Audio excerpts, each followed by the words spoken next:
You're listening to the podcast between doctors and friends.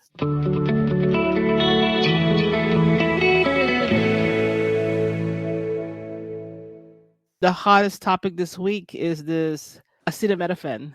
Are you guys getting inundated with that question from your patients? I have Actually, not. no. Yeah, Yeah. I would have to defer to Dr. Ray on this one. Yeah, I actually have not. But I mean, it just came out recently, but the pregnant patients I've seen this week have not asked me any questions about it, which I like as good because it means that either they're, believing or not believing what the government is saying and believing what we've told them in the past, which is that it's fine to use. So I haven't had a lot of questions about it. More so my staff and maybe some other physicians just in chat groups, talking about it. Yeah, I hope that's a good sign. I mean, I don't usually see a lot of pregnant patients. Um, and I'm hoping that's a good sign that people are like, yeah, yeah, all this garbage is just garbage, and we're not going to pay too close of attention to it. Oh, good. That's great news. Yeah, Yeah, but I don't know. It's new, so we'll expect it to come flying down the pipeline, and also just the amount of anxiety I'm sure this is going to create for some people. It's only a matter of time before it rears its head. yeah, and I think that a lot of patients will probably be more hesitant to using Tylenol than they have been in the past. So instead of maybe just popping the Tylenol, because they have a headache, they might put it off for a little bit until they feel like they really need to use it. Jeez. And it's mostly these guys talking about women, if they're in pain, then suck it up. Yeah. There's that. Well, That's not new. yeah, it's always been men in power making decisions for um, people who uh, they don't really know anything about. Well, I think, if a pregnant woman is in pain, maybe this is a chance for Vicks to come in come into play. Vicks and like ice packs. Be a lot of ice packs. Yeah. Uh, so, Yeah, yeah, maybe they can try some holistic methods possibly first, ice packs, icy hot, Bengay, massage, like a massage gun, something like that to help ease their discomfort. A little bit of caffeine will help, sometimes with headaches. So that might be something to consider as well. So I think people, I think they'll still use the Tylenol when absolutely needed, but I think people are going to hesitate. And then the other side of this is, the uh, blaming of oneself if one's child were to end up with some sort of autistic disorder. Moms, and any moms out there know that you blame yourself for every single thing that goes wrong with your child, whether it's under your control or not. You feel that incredible mom guilt. So, the other side of this is that we're telling these women who have, autism spectrum disorder children that, oh, if you took a Tylenol during pregnancy, it's now your fault because your child has this, this issue. We're putting even more guilt on moms. We're going to increase moms' depression and anxiety and their feelings of inadequacy because they're constantly being told, that what they've done has now affected negatively their child. Every, sitcom trope, when they go to the therapist's office, they always find a way to blame the mother for every single thing that goes wrong with the child. And now, the poor mother who had a really bad headache for a couple of days took a Tylenol. Their child is now, ASD spectrum. And now what? That mother's going to sit there and blame themselves. They're going to have that guilt now, like I never should have taken a Tylenol because now look what I did to my own child, Mm. when that's not true at all. Every single medical study that they've done has not proved a link. Autism is a multifactorial disease that has so many different factors that come into play that you cannot isolate one thing. So taking one Tylenol during pregnancy is not going to make your child autistic. All of the major medical societies have put out statements this week. American College of OBGYN has supported the use of acetaminophen in pregnancy.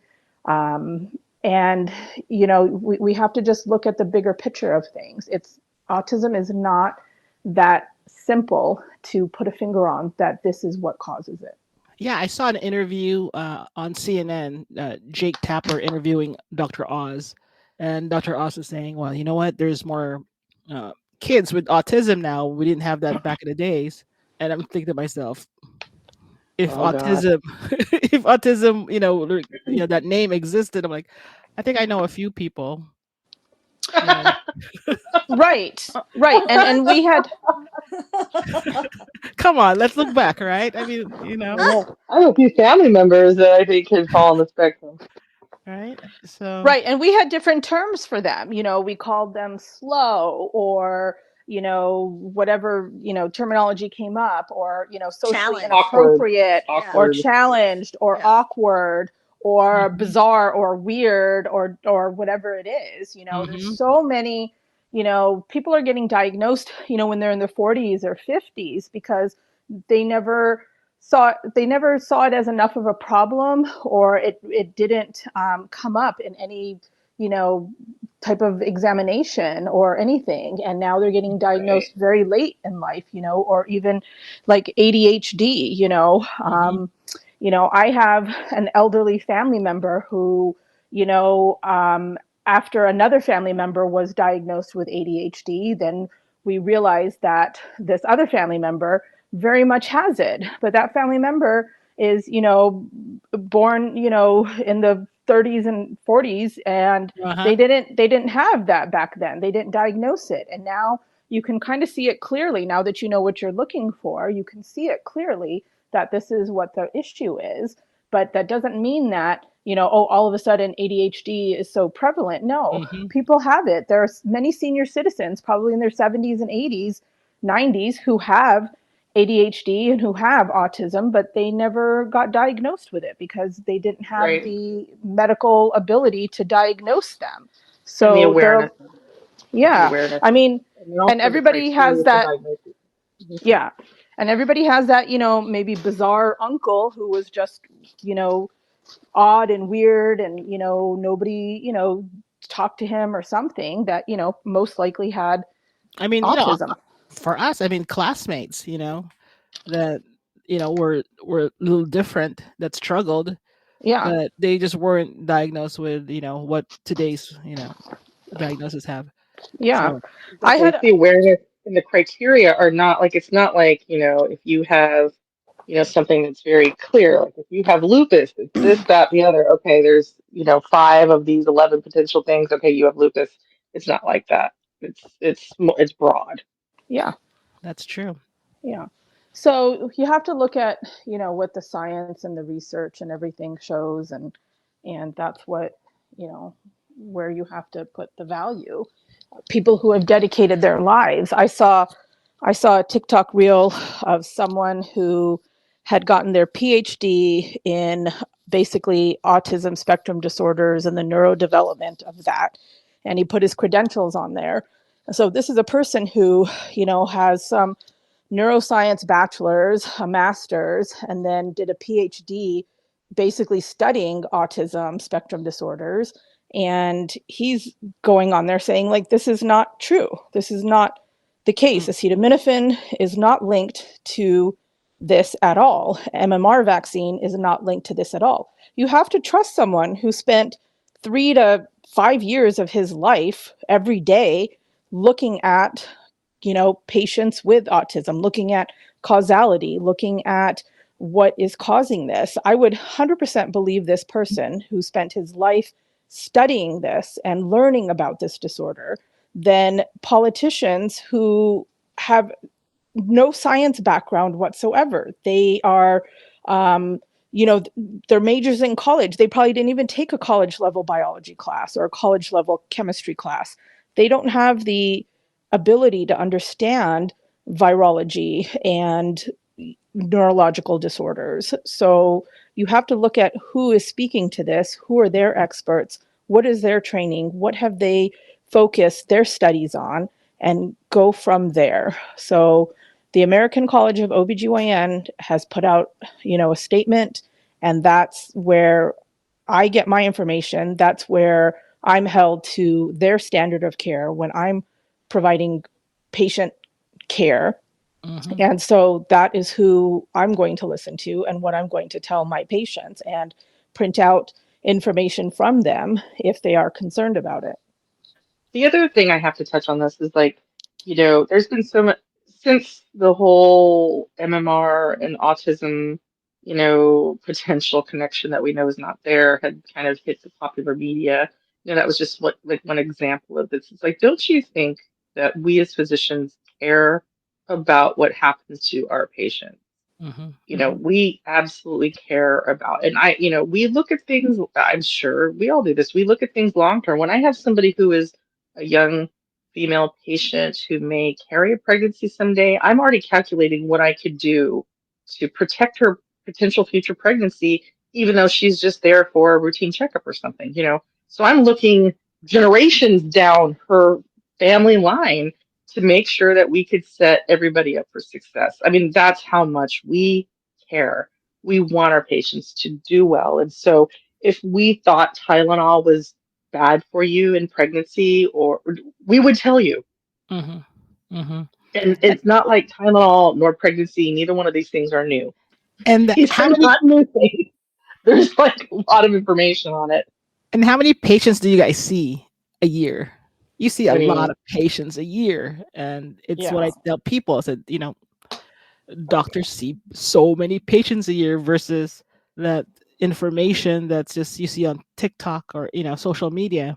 well, it's part of our job to stay abreast also to kind of what the current standards are. That's also part of it is like, are we doing the right thing? And I mean, these are things that were settled a long time ago, and there's been not a lot of emerging data to say, hey, this is a problem. Um, and then it just, sequence also does not imply consequence. And that's really important when it comes to things, the rise of autism. Once again, we think it may be just the rise of the diagnosis, not necessarily the rise in the incidence at this time. So, do you guys have patients that come in and they'll have these theories and they fight you for it? That's like misinformed theories. Yes, all the All the time. time, Oh all the wow, time. They can be quite mean about it too. Like, I respect the fact that we could have differing opinions and you may not agree with that to say you don't have to be mean about it. wow. Like, do they get like yelling? Like, I mean, is it something they just want you to give them or to treat them a certain way? Give a certain treatment for them that they insist.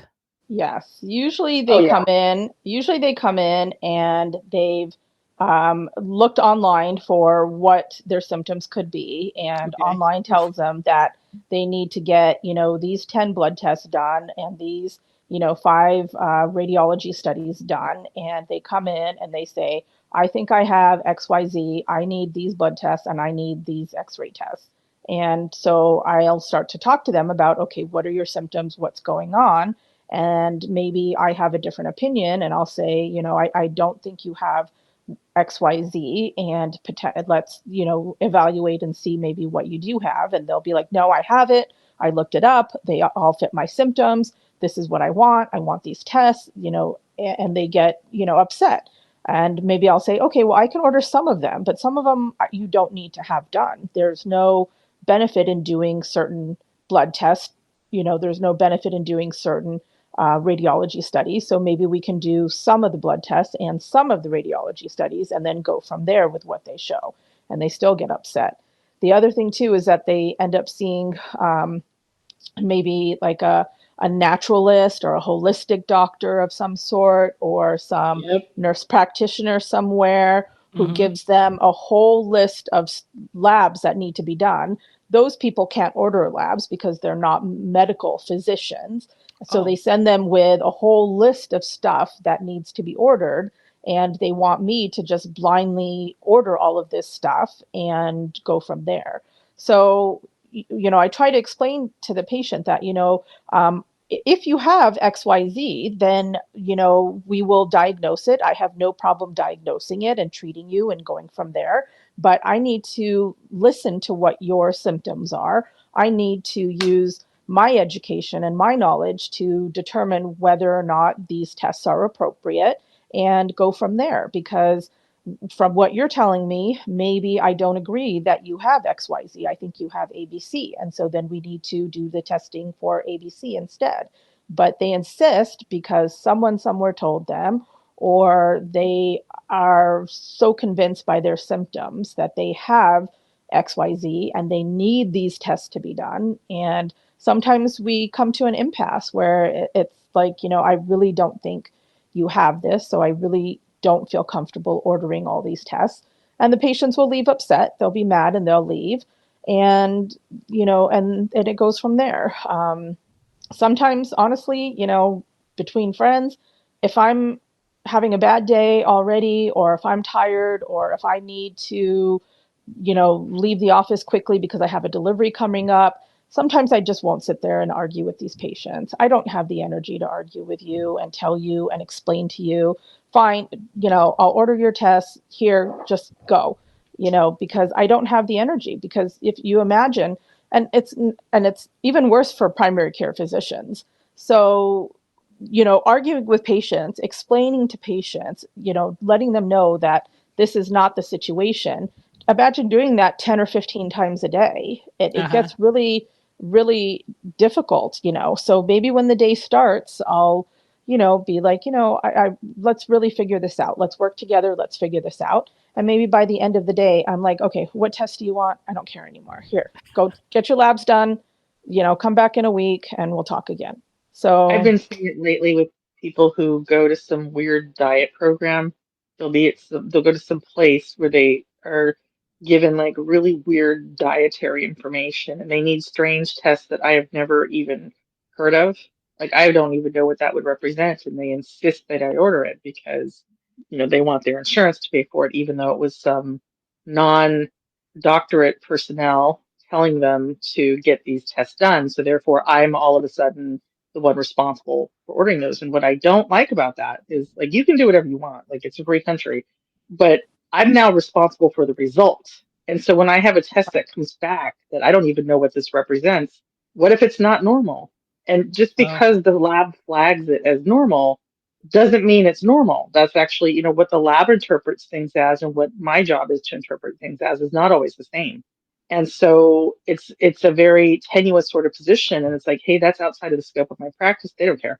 They just don't care. And yeah, then it's like, well, I can't make you happy. Like I can't like why would I withhold something from you? I'm not looking to withhold anything from anybody. I want each patient to have whatever it is that they need to improve their health or maintain their health and happiness, right?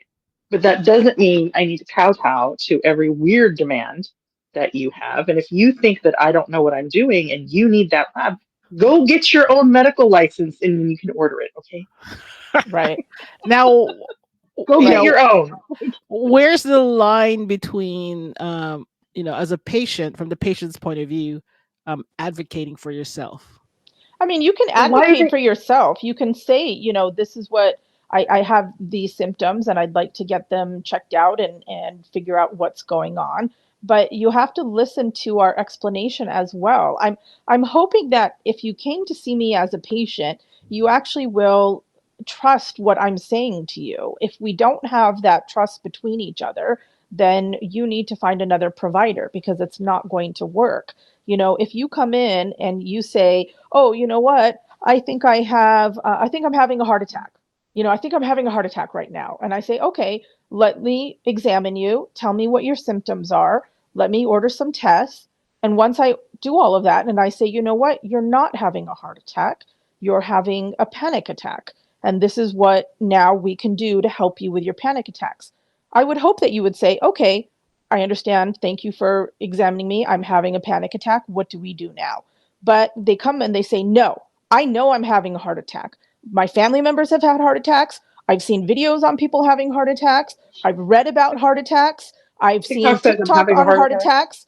All of this stuff, I know I'm having a heart attack. And if you don't treat me as if I'm having a heart attack, then I'm going to report you. I'm going to do a bad online review. I'm going to do this. I'm going to do all of this stuff because I am having a heart attack and I need to advocate for myself. And this is what is happening. And so it's hard to then, how do you go about that? I have to explain to them, I've done my evaluation from my medical knowledge. You are not having a heart attack. All your tests have come back negative. There's nothing in this area that shows that you are, in fact, having a heart attack. You have to trust me. You have to understand that this is what's happening. So there's Right. a fine And line it comes between, go ahead. Well, it just comes down to like, see, that's what I'm saying. So why is there an assumption that you are trying to mislead them? Because that's really the underlying presumption here, Right, right? right. It's like, look, my medical license and my career is on the line if I miss a serious diagnosis like that, right? Like it's so you can if you want to talk about like punitive stuff, right? And then also like my conscience. Like if I actually did something that hurt somebody, I mean, don't you think we worry about that? Like we don't want to hurt anybody. That's not the point, Right, right? It's like we would feel terrible personally as well as professionally. So if we're really telling you, I don't think this is happening, and you have zero faith in that, why do you have zero faith in that? Why? right, It's like, do you, because you don't know me enough? Okay, you don't know me enough, but like, then why do you distrust all people out the door? Why do you distrust the doctor out the door? Is there a problem on you? Do right, you not believe in the medical establishment? Like what exactly is like the origins of this? Is your anxiety telling you that everybody's lying to you? Are you paranoid? Do I now have to worry about schizophrenia? right. Yeah, and then to be honest with you, I'd much rather them actually have the disease that they think they do because it makes my life easier. If they come in and say, I think I'm having a heart attack, I do my test and I say, yes, you're having a heart attack. Fantastic. Now I know what to do. I don't have to argue with you. I don't have to do anything. This is what it is. Great. Here's your treatment. Bye. I'd much rather them do that. I have patients come in and they think they have XYZ, and I'll be like, yeah, it sounds like it. I'll do a test or whatever it is, and then it doesn't come back showing that. And then I'm thinking to myself, oh God, now I got to sit there and argue with them about the fact that they don't have this. I'd much rather them have it. I'd much rather you have a heart attack and have cancer and be dying and all of that stuff so that I don't have to explain to you that you're not having a heart attack, you're not dying, you don't have cancer, because in their mind, they're so convinced that they have something. And when I explain to them, no, you don't, where I would think normally, oh, that's fantastic. I'm so glad I'm not having a heart attack. That's so wonderful news. How relieving that is. No, they want to Thank argue with goodness. me.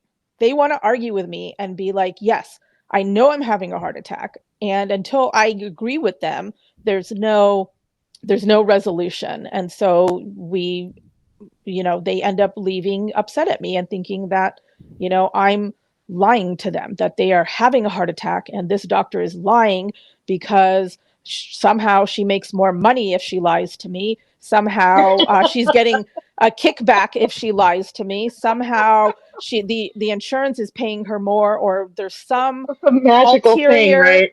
some But Yeah. ulterior benefit for me to lie to you. I would but Right. Well, much I will rather. tell patients that too. Like, look, you don't understand how much safer it is for you to have a panic attack than it is to have a heart attack. Right, So, like, let's just get this out of your head. Why are you obsessed with it? I have patients come in all the time, like, they even tell me, I know I'm not supposed to do this, but I chat GPT this and I think I have blah, blah, blah, blah, blah. And I'm like, all right, here we go. Like, it's already, I get it, the internet and widespread availability of queries is there. And of course, hey, when I can't just call my doctor like I can my best friend at the drop of a hat and get an answer right now, then I'm just going to chat GPT and get instant information. But it's like, if that's all is needed for medicine, then you don't need me at all. You can just get rid of all of us right now all right, because chat GPT can just handle it for you. But it's but they absurd. can't order tests. right, But not all doctors are the same, and you know, perhaps patients have experienced I doctors don't can. think there's a lot of doctors out there who are looking to scam their patients. I just All right. don't. I think there's some that don't care as much, but they're held to the same standards of care. That doesn't mean you get to like slack off on things. Okay. Um, so it's not like you can have these like really horrible humans just doing all kinds of terrible work out there without that kind of coming to light at some point. That's not how this works. And that's the other thing too, is like, well, maybe you should give that relationship a chance. You need to kind of get to know us a little bit too, just like we need to get to know you. And but like just out the door, just screaming, yelling, or just being completely inappropriate, or really, it's really just about being unreasonable. And that's Yeah. really when we stop being as concerned, like, okay, now it's just become what needs to happen here because it's like dealing with an angry wet cat. Like I'm going to get bit no matter what I do. So how do we minimize the damage here? And that's not good for somebody's health. When I dread your name coming in, when you're on my schedule, I'm like, oh no, so and so is coming in with their bad attitude. Like, I mean, that doesn't mean I'm going to treat you with less like standard of care stuff. I'm going to do everything that needs to be done, but I'm not going to have as much personal investment in it. That's for sure. Right. Like, be like, oh, you don't want a flu shot? Well, you really should because I don't want. Okay, like I'm not going to be like, look, I really think you need to do this because you have an elderly mother that you live with or something. And did you consider that? Or like, I'm going to be just like, okay, I've already told you the risks and benefits. I've made my recommendations. Now I'm done Mhm. because you're Right. mean and you Right. make it unpleasant. Yeah, and it's just I don't know if you could pinpoint the why the mistrust in medical doctors has occurred. I don't know if it was a one thing, or I don't know if it's been multiple things. I don't know if it was the whole COVID fiasco that happened, but I feel like even the mistrust was before that. But it's similar to maybe having something wrong with your car, and you hear a noise in your car, and then maybe you Google it, and Google tells you, oh, that's probably a carburetor. Sounds like you need a new carburetor. And then imagine going to the mechanic shops Carburetor. and walk. They don't. Okay, I don't even know. Whatever, transmission. I don't. Obviously, I don't know anything about cars.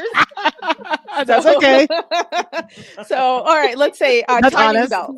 All Right? right. They have a timing belt. So Google says you need a timing belt. Can you imagine going into a mechanic shop and walking in there and saying, "Oh, my car is making a sound. It's a timing belt. So I need you to just change the timing belt, and that's it." Like, I don't want you to, that's all I want you to do is, and the mechanic is going to say, okay, well, let me take a look and see if it's actually the timing belt, because maybe that sound is coming from some other part of the engine. And if they come back and they say, oh, it's not your timing belt, it's your whatever, system. And they come back and then are you going to argue with them? Are you going to argue with the mechanic who Actually, comes you know back? what?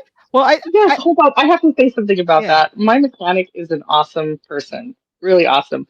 And so, like, often, when my car is being worked on, we'll just sit there and just shoot the breeze and just talk about stuff. And so I'll sit there and watch his interactions with some of the patients. Like, I'm there for like, I'm waiting for an oil change or something, and Customers, I'm gonna not be there an patients. hour. Yeah, there'll be people. Did I say patients? Yeah. It's okay. I'm sorry. Um, Clients will come in and they'll do that. They'll argue with him, and I sit there and I just smother a grin. I'm like, oh my god. Or they'll really try to be like, well, okay, it's going to cost this much for the repair. It's this much for labor and this much for parts. Well, I'm going to buy my own part, and I'm just going to have you put that part in, and then that way I only have to pay you for the labor. It's the most terrible Well, thing I've I think seen. there's a little bit of a So I difference think they all because face it. Whenever I you have to mean, tell somebody something that might cost them money. but you guys also have there's a medical board, and mechanics don't have that. And mechanics and Right. They mechanic actually shop, do. it's They a top. actually do. They have to Okay. answer to the state's like board of something. It's not a board like us, like medical boards, but it's like it's like a business kind of thing. Like there's certain things that they do have, consumerism. There's consumer protections, is I guess what I'm trying to But say. But it's of not course, as it's highly not the same. regulated as you Yeah. guys are. No, They're not not at all. tested. Yeah. Why don't you explain a little bit about this board and like why, you know, why there is even a board, a medical board? Just to prevent quackery. It's like there's a standard that needs to be maintained, and you don't just apply for a license and get it with minimal competence like you would with like a driver's license, for example. And once you get, once you're issued a state license, and I'm pretty sure this is similar in states throughout the union. Um, you have to maintain it. Like you have to have a certain amount of continuing medical education units. You have to have met certain standards to even qualify for it. If you don't do what you're supposed to do, they will come after you. If you are, um, if you are doing things that are dangerous, and it's there to maintain a standard of care, and it's there to make sure that things go. It's pretty rigorous. Yeah. It's not like what I was talking about with my poor mechanic who does have to maintain certain things, but not near to the same Yeah. degree. It's not, of course. I don't want to imply that's even in the same orbit. Same level. Um, Yeah.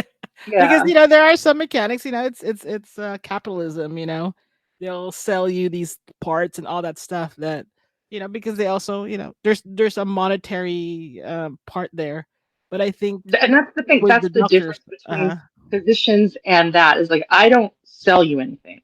If I am telling you you need to be on metformin for your pre-diabetes, I don't get paid more whether you take it or not. If you don't take it, the medical board does not come after me. If you Mhm. do take it, the medical board does not come after me. Mhm. I don't, my boss doesn't pat me on the back. Like nobody benefits from that except my patient. It's kind of like my job is to advocate the patient, and that's where those things are removed, right? There isn't supposed to be any of these third party interferences, and what I tell you doesn't change how much money I take home or not. Mhm.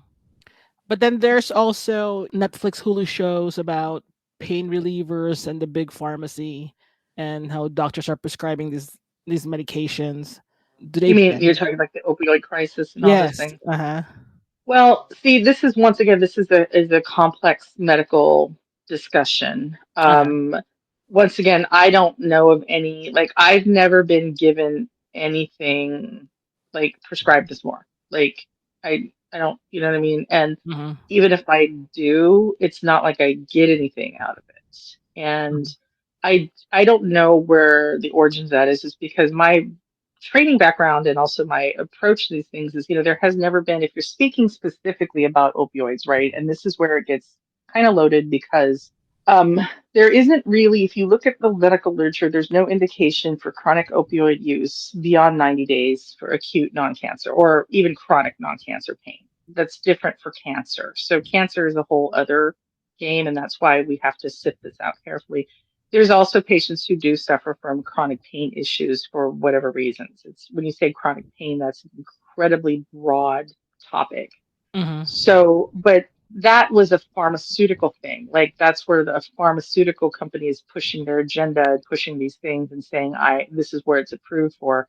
And just because something is approved for a condition doesn't mean it's first line.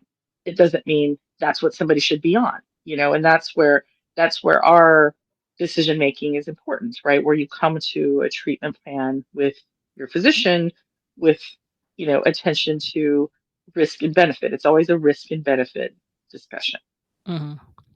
I think that's good for our listeners to hear. I'm the kind of patient that I want to get out of there as soon as I can. So I see my doctor. Yeah, yeah, yeah. How you doing? Okay, okay, okay, okay. And you want to do this? Okay, okay, okay, okay. Bye. So I kind of just Well, listen. people get nervous when they go to the doctor. Like we know that, and you don't know me from a hole in the ground. You know what I mean? Hmm. Like you might have to come see me because your insurance assigned you to me, and now you're coming to see me, Doctor Whoever, and Hmm. I don't know if this person's going to be a quack. I don't know if this person's going to be a complete nut job. Like I don't know what I'm going to get into. But you know what? Give us a chance.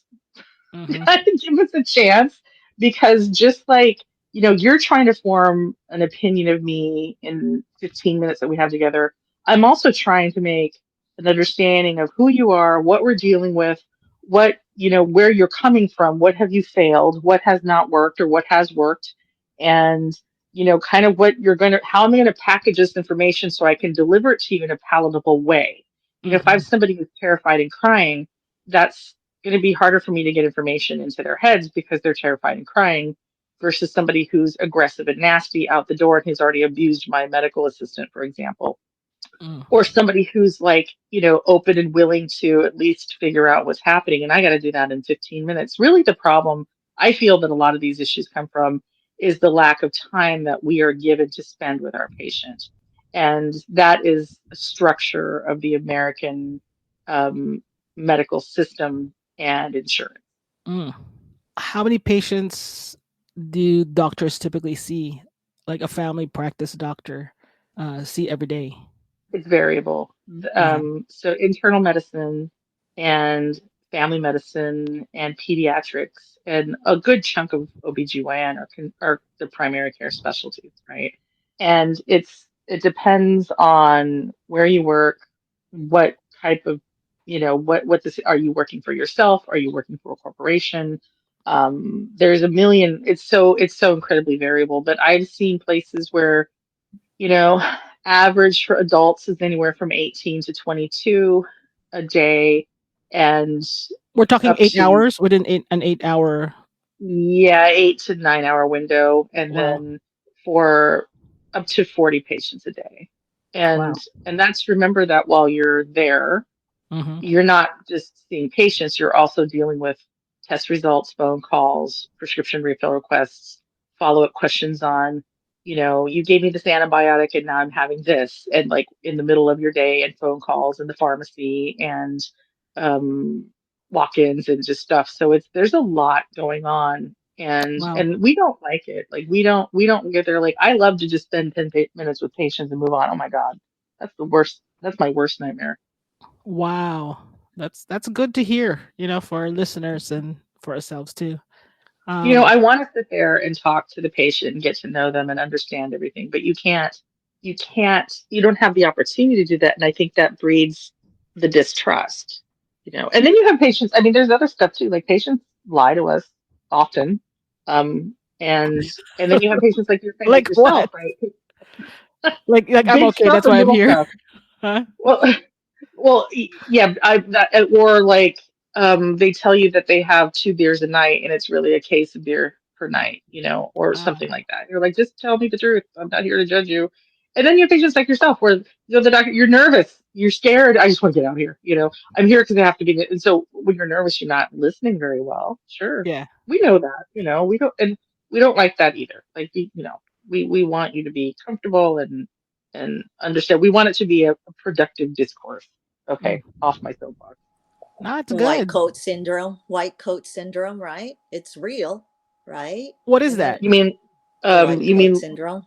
like like white coat blood pressure elevations, like that kind Yes, of stuff? yes, Yeah. Yeah, yes. 100%.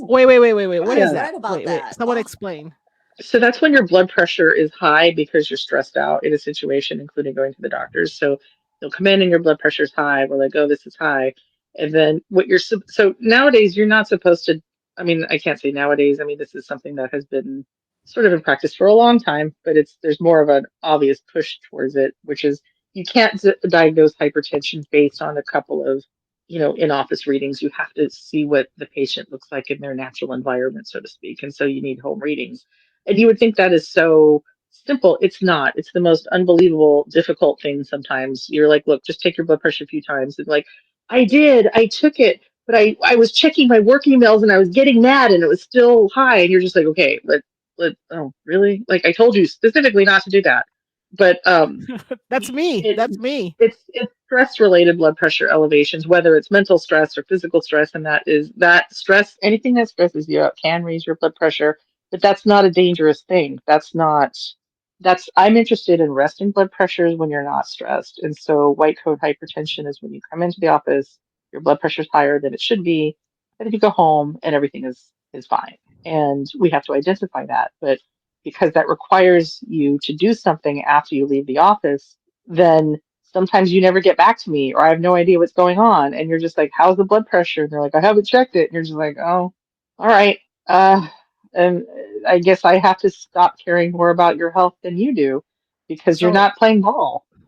I don't think they should even show it to us because that's always me. Always, every time I go and they check my blood pressure, and it's high, and then I'm just like, I'm gonna die, and then just relax, and I have to just like, you shouldn't have told me, and then I'll relax, and then it's fine.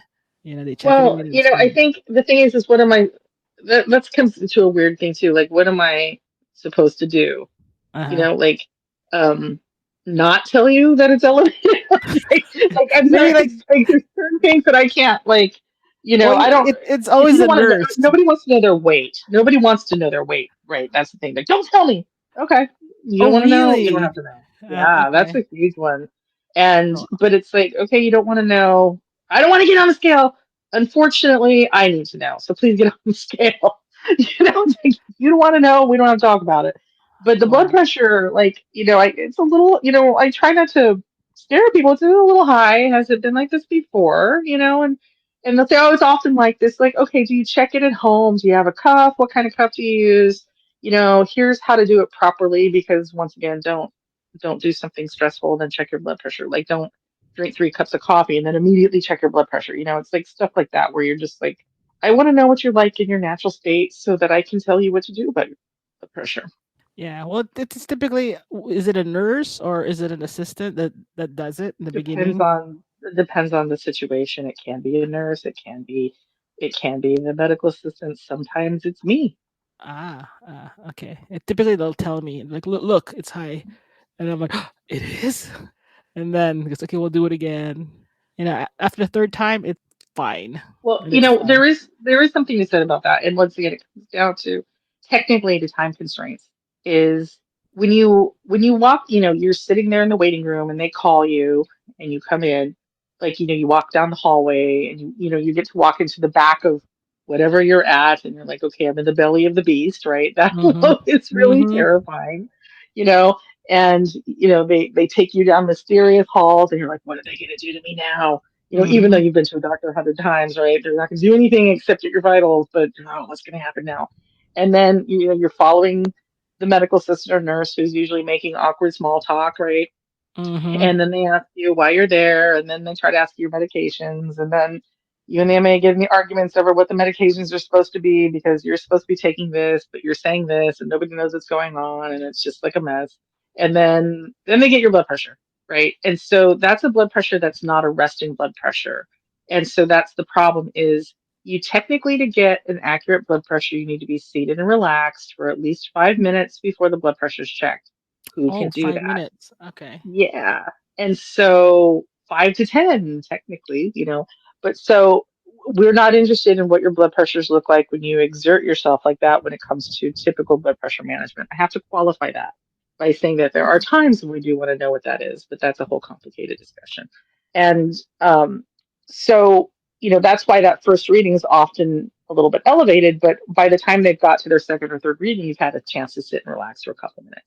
So Ah. that's, or you realize that nobody's coming at you at this moment with a needle or whatever it is that you're afraid of. Or if it's still high, I will recheck it during the appointment myself. And sometimes it's high because it's me doing it, or sometimes it's not high now because they've been able to sit and relax and for a couple minutes. So that's why I think that checking it out the door like that is difficult. But who has time to let you sit for a few minutes, Mm-hmm. right? Mm-hmm. And and then I can't not check it. I can't wait to the end of the appointment to check it because then if it's a problem, I have this whole other issue I have to deal with, and now our time is up. So it's kind of a practical thing. All right. Change of topic. How was your week this week? I can't remember anything bad happening. So, yeah, I mean, That's other easy. than having to turn off the news all the time, and just not wanting to watch it or scroll past some of the um, craziness, then I otherwise, a feel pretty. so bad. Yeah, I feel so bad for the just kind of what you're talking about, Dr. Ray. The like the leaders, the executives or whatever of ACOG must be so stressed. Like I feel really bad Oh, for them because they have to put out I mean, it's really different sad, right? Because information. it's Oh really my God. sad because we have politicians, right? Politicians who are not like Dr. Ray said, right? Like totally uneducated in terms of, medical practice and scientific data, like making recommendations to people, about what's okay for them to take and what's not. And and it's clearly for political reasons. It's not even for the well-being, right, or health of the people. Right. I don't know. This is I would say the first time that I've seen where the CDC. and what major medical organizations recommend are so widely divergent.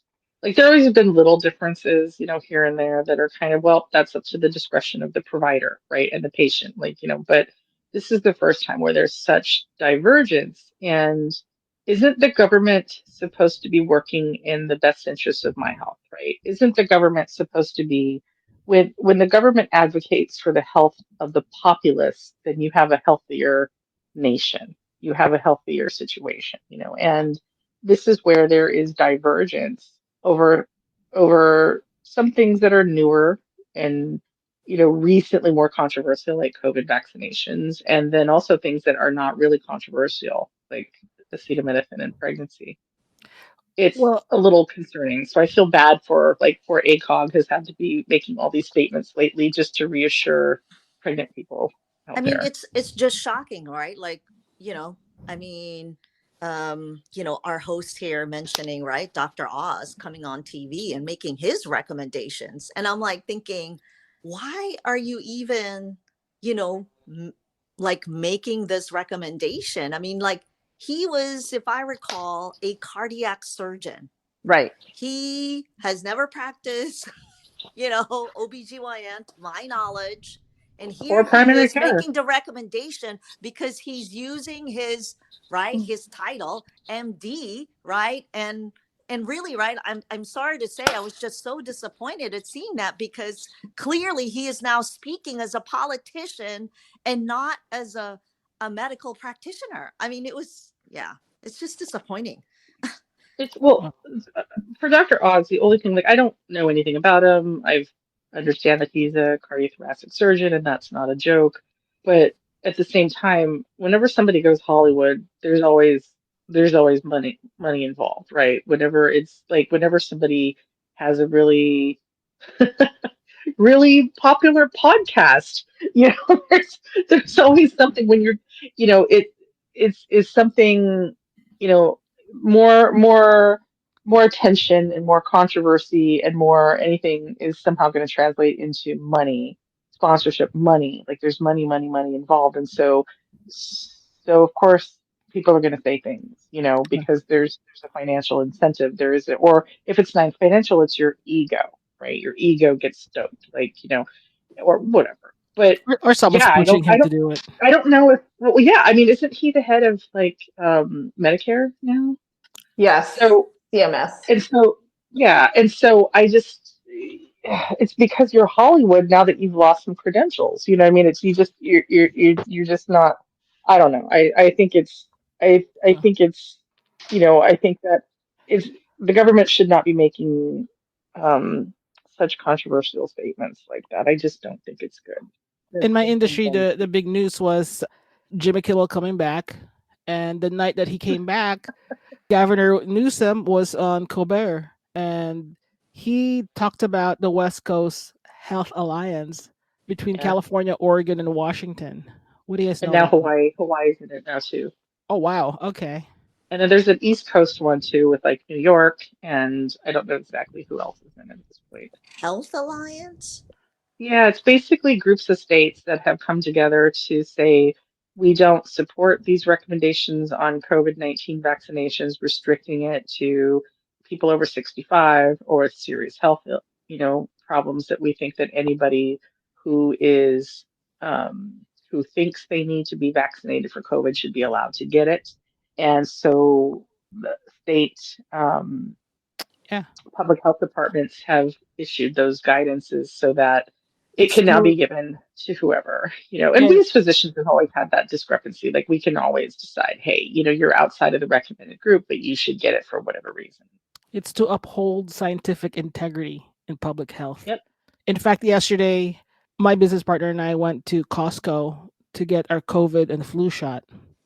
And then for a moment there, the lady at Costco pharmacy goes, "Oh, um, let me think. Do you have ask both of us if Oh, it's only for over 65, and or if you Health qualify problem. for Right, health right. You have problems." some other issue, right?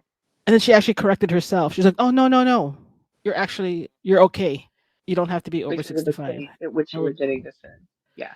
Yeah. Yeah, I mean, it should not be a barrier to patients in the Western Health Alliance states. It may be in other parts of the country, Mm. and like I said, it's in that east. I don't know if there's something happening in the South or the Midwest. I have no idea, but um, I think there will be people who would have been vaccinated who won't get vaccinated who may have a worse outcome, or be part of a chain that leads to a worse outcome for somebody because of that. Well, all right.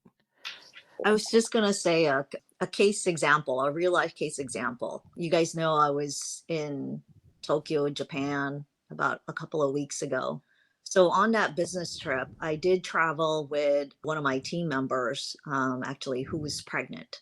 And when we came back from Japan, she, just like myself, she was also diagnosed and tested positive for COVID, right? Whoa. Mm. And as her supervisor, myself, I felt awful because here we were on a business trip coming back with COVID, and I was able to get a prescription for Paxlovid to help with the symptoms. And here she was pregnant and she couldn't take anything.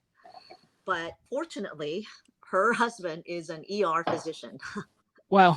And, while all the news was coming out with the recommendations that pregnant women cannot take acetaminophen, her husband, who's obviously has a lot of interest in this, didn't have any reservations whatsoever in allowing his wife to take acetaminophen. So she finally recovered. It was a little bit slow, but Wow. yeah, she had sinus pain, high temperature, right? And all that. But thank goodness she took the acetaminophen at her husband's approval, Well, and that yeah, helped her that's great. I recover. mean, it's thank goodness that she has somebody Yeah. next to her who can guide her, like just like you guys have us, right? Yeah. Like, but it's just like, that whole acetam, and I'll let Dr. Ray comment on this more if she wants. I mean, my approach to this, particularly in early pregnancy, but is fevers aren't good for early pregnancy because that Yeah. heat can be an issue, and so you should take Tylenol. I actually very rarely, if somebody has a fever, I don't feel like you have to take Tylenol. Like I'm of the attitude that fevers are for a reason, and it may help kill off whatever is causing the fever, and as long as you're comfortable and not, at risk for severe dehydration, if it's from a cold or something, you know, take it if you're miserable, but if you don't, you can watch it. Except if you're pregnant, especially in the early part of pregnancy, I do want you to lower that fever. And the safest agent to do that with would be acetaminophen. And so, could that potentially scare somebody into not taking the acetaminophen for the COVID that they got? Or I'm just assuming early in pregnancy because they couldn't get vaccinated, and now we have a child who comes out with some sort of weird birth defect because of that. I don't know. I mean, you could theoretically say that. Yeah, the risk of having a fever, especially in the very early stages between 6 and 8 weeks of pregnancy, is that it can affect the organogenesis or the development of all the internal organs: brain, heart, liver, kidneys, lungs. So the risk of having a fever at that point, um, versus taking Tylenol to keep your fever down, that is, the fever is more of a risk than the Tylenol, basically. Yes, Wow. agreed. And is somebody now not going to take their Tylenol when they probably should because of what's been publicized? Wow. And so somebody can be directly hurt by this, right? Yeah. Yeah. She actually did just see her OB-GYN actually just this past week, and yeah, baby looks okay. Good. So for How what? is she early pregnancy or later pregnancy? Pretty early, I think. Probably Yeah. around what? Somewhere around 6 to 8 weeks. Oh dear. Okay. Yeah. So for women who are pregnant and gets COVID, either go see your OB-GYN or go to the ER. Is this something that they could do telehealth? Oh, definitely can do telehealth. And actually, if they have that option, it's probably better, because if they have COVID, we really don't want you coming into the office, potentially spreading it to all of our other pregnant patients who are there. So if I And get the a staff. patient, and the staff, yeah. And if I get a call, from a patient who potentially has COVID or tested positive for COVID at home, we'll actually, as long as they have the telehealth benefits, we'll insist that they do the telehealth and not come in. Okay. And Yeah. that concludes today's episode.